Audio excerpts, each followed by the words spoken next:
আসসালামু আলাইকুম ভাইয়া।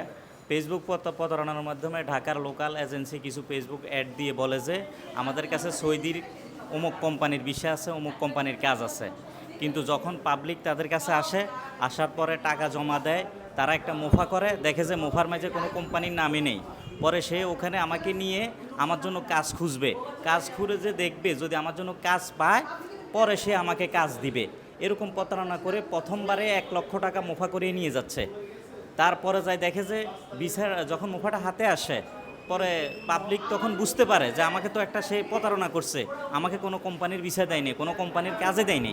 ও ওখান থেকে একটা আমিল আইডি কি আইডি কয়, ওগুলো ওরাই ভালো বোঝে, ওই ধরনের একটা নিয়ে বলে যে ওখানে নিয়ে তোমাকে কাজ করে তারপরে ক্যাফালা করে দিব। কিন্তু পরে ওখানে নিয়ে আরও জিমনি করে টাকা আদায় করা হয়, কাজ তো দেয় না। পরে আমাদের ভাইরা এভাবে প্রতারিত হয়ে আবার দেশে ফিরে 4 লক্ষ 5 লক্ষ টাকা খরচ করে যায়, একটা কোম্পানির নামে ভিসা করে দিতে পারে না। এই ফেসবুকে প্রতারণা করে অনেক অনেক টাকা ওরা হাতিয়ে নিচ্ছে। এই ঢাকা শহরের অনেকগুলোই লোকাল এজেন্সিগুলো আছে যারা রিক্রুটিং এজেন্সি না, রিক্রুটিং এজেন্সিরা সহজেই এই প্রতারণা করতে চায় না, 2-1টা করলেও পরে এগুলোর বিরুদ্ধে অ্যাকশন নেওয়া যায়। কিন্তু যারা লোকাল এজেন্সি, ওদের বিরুদ্ধে অ্যাকশন কিভাবে নিব এটা তো রাষ্ট্রকেই দেখতে হবে। তার মধ্যে আমিও একজন ভুক্তভোগী। মুফা করছে, মুফা করার পরে বলতেছে কোম্পানির বিষয় নাই, তোমাকে সেখানে নিয়ে কাজ করে দিব। 1,10,000 টাকা আমার থেকে হাতিয়ে নিছে। এখন টাকা ফেরত চাইতে গেছি, পরে সে বলতেছে 50,000 টাকা দিবে আমাকে। সে একজন, আমিও ভুক্তভোগী। এগুলো লোকাল এজেন্সি, এগুলো ফেসবুকে, এগুলো সব ফেসবুকে। আমাদের জন্য সরকার এটুকুই করতে পারে, প্রত্যেকটা লোকাল এজেন্সিও সরকার আয়ত্তে থাকবে।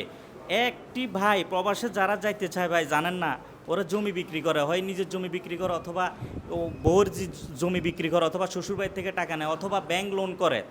এইভাবে করে ওরা এজেন্সিগুলোতে, লোকাল এজেন্সিগুলোতে টাকা পয়সা দেয়, বা কোনো দালালের মাধ্যমে দেয়, বা গ্রামের দালালের মাধ্যমে দেয়।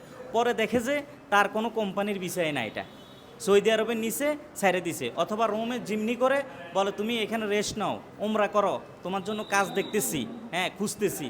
এইভাবে যদি আমরা প্রতারিত হই সৌদির জন্য, তাহলে আমাদের উপায়টা কি? এটা রাষ্ট্র ব্যবস্থা নিতে পারে খুব সহজেই। প্রত্যেকটা এজেন্সি রাষ্ট্রের আয়ত্তে আছে। শুধু যে প্রতারিত হচ্ছে, টাকা দিচ্ছে না, তার টাকাটার সাথে সাথে একটা থানা জিটির মাধ্যমে অথবা প্রবাসী কল্যাণ মন্ত্রণালয় সচিব মহোদয়ের দরখাস্তর মাধ্যমে সে তো হয়রানি না ওই টাকাটা সহজে উদ্ধার করতে পারে, অন্তত তার জানটা বাঁচবে। যে আমি 2 লাখ দিছি, 1 লাখ দিছি, 1.5 লাখ দিছি, 5 লাখ দিছি, আমার টাকাটা উদ্ধার হয়েছে, অন্তত মানুষের ঋণ দিয়ে আমি দেশে হলেও কিছু করে খেতে পারবো। আমাকে এক ভাই, আমার পাশের এক ভাই 4 লাখ টাকা দেওয়ার পরে সে বলতেছে যদি আমি ভিসা না পাই তাহলে আমাকে সুসাইড করতে হবে। আমার বাড়িরে একটা ছেলে বলতেছে আমাকে সুসাইড করতে হবে, এছাড়া কিছু করার নাই। তাহলে আপনি বলেন, যারা বিদেশে যাইতে চাই, আমরা যারা বিদেশে যেতে চাই, আমরা তো নিজের ফ্যামিলিকে একটু ভালো চালানোর জন্যই, আমার এখানে আর্থিক অবস্থা দুর্বল, সেই জন্য আমি সচ্ছল করার জন্যই তো প্রবাস পাড়ি দিতে চাই, না আমি যাব কেন?